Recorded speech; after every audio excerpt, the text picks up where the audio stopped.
इस सेशन में हम और एग्जांपल्स देख लेंगे इसके यूनिट डिजिट्स फाइंड करने के।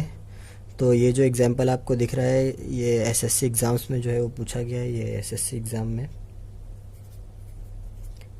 एग्ज़ाम्स में जो है ये क्वेश्चन पूछा गया है। तो इसे हम सॉल्व कर लेते हैं। तो हमें प्रोसीजर तो पता है, लास्ट सेशन में हमने सब देखा ही था। तो अब हम इसे कैलकुलेट कर लेंगे, एक बार इसके लिए एक बार इसके लिए। तो सबसे पहले मैं इसके लिए कैलकुलेट करता हूँ। 124/372। तो हमें पता है कि जो यूनिट प्लेस होता है हमें उसका क्या करना होता है, पावर साइकिल निकालना होता है। तो 4 और 9 का जो पावर साइकिल होता है वो 2 होता है। इस 2 से हमें इस 372 को डिवाइड कर देना है। तो आपको एक चीज़ हमेशा याद रखनी है कि अगर किसी भी नंबर के यूनिट प्लेस पे 2 है और अगर हम उसे 2 से डिवाइड करेंगे तो रिमाइंडर जो है वो हमेशा हमें क्या मिलेगा, 0 मिलेगा। ठीक है। तो एक बार मैं बता भी देता हूँ कैलकुलेट करके, जैसे कि इस 0 को हम भूल जाते हैं। 2 1 जार 2, तो 3 में से 2 गया 1 और यहाँ से कॉपी किया 7 और ये 2, फिर 2 8 जार 16, ये 1 ये 2, 2 6 जार 12, 0। तो अगर रिमाइंडर 0 आता है तो हमारे पास दो केस है कि अगर ये जो बेस है अगर वो इवन हुआ तो यूनिट डिजिट 6, अगर ये बेस ऑड हुआ तो यूनिट डिजिट 1। तो यहाँ पर बेस जो है हमारा क्या है, 4। इसका मतलब ये है कि यहाँ पे यूनिट डिजिट क्या हो जाएगा, 6। उसके बाद 124/373। तो जब हम 372 कर रहे थे तो रिमाइंडर 0 आ रहा था। अगर हम 373 करेंगे तो रिमाइंडर कितना आएगा, यहाँ पे इस केस के लिए रिमाइंडर कितना आ जाएगा हमारे पास, 1 आ जाएगा 0 की जगह। तो जब ये 1 आ जाएगा तो यहाँ पे भी नंबर 124 है, यहाँ पे भी 4 है, मतलब ये जो 4 है वो यहाँ पर कॉपी हो जाएगा, यानी 4/1 इज इक्वल टू 4।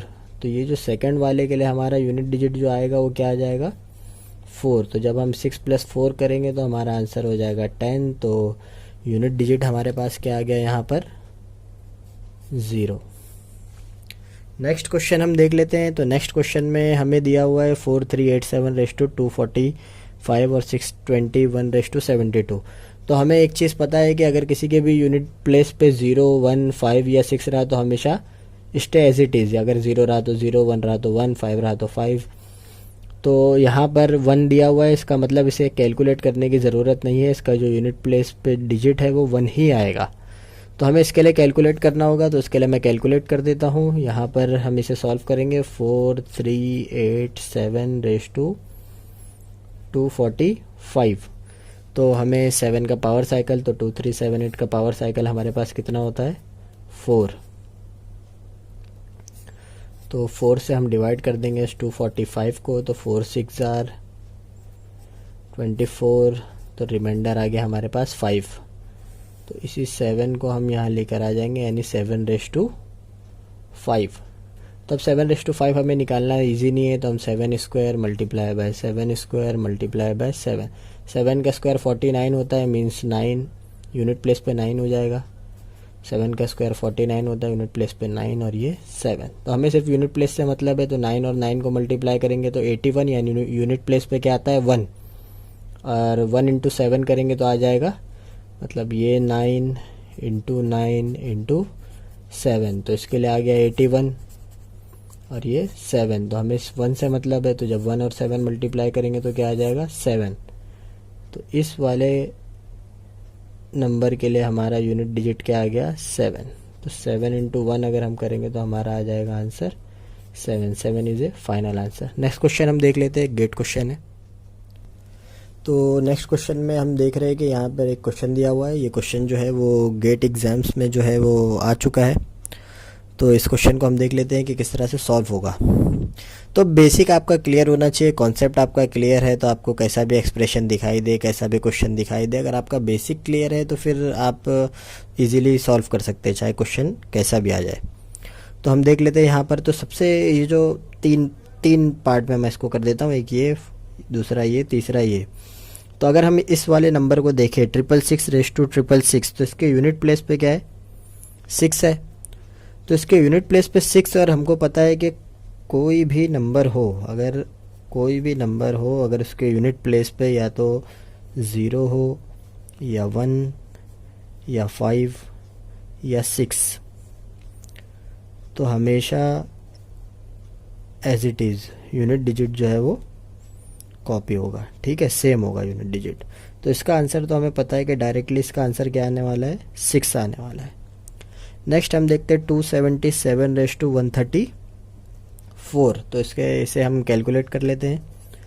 277 तो यहाँ पर हमें क्या करना होता है, हम प्रोसीजर से कर लेते हैं इसे।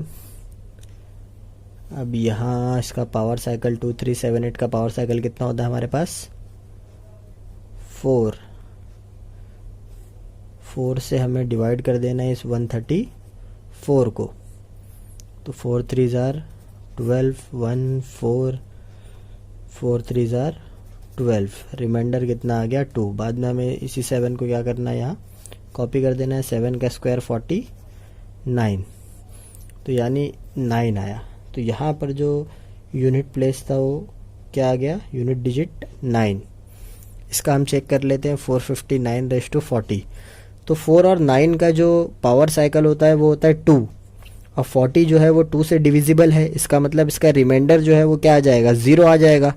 और अगर रिमाइंडर 0 आ जाएगा तो हमें डायरेक्ट पता है कि अगर ये बेस इवन हो तो यूनिट डिजिट 6, अगर ये बेस ऑड हो तो यूनिट डिजिट 1 होता है। एक बार चेक कर लेते हैं हम प्रोसीजर से। मैं आपको दिखा देता हूँ कि इसका जो रिमाइंडर है वो क्या आएगा, 0 आएगा। हम इजीली देख सकते हैं, जैसे ये नंबर गिवन है आपको 459/40। तो 4 और 9 का जो पावर साइकिल होता है वो क्या होता है, 2।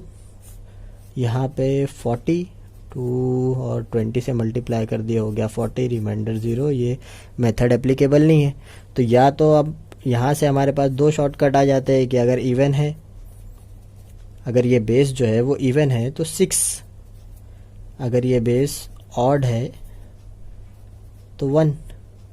तो हम यहाँ पे इजीली क्या बोल सकते हैं कि यहाँ पर जो यूनिट डिजिट आएगा तो ये ऑड बेस है, इसके लिए इसका यूनिट डिजिट क्या आएगा, 1 आएगा। फिर साइन को उसी तरह में कर देना, यहाँ मल्टीप्लाई था तो मल्टीप्लाई, यहाँ प्लस था तो प्लस।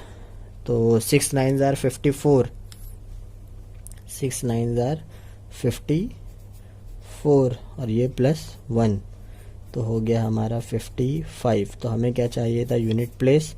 तो जो हमारा आंसर है वो क्या है, 5। I hope you will understand this problem. Thank you.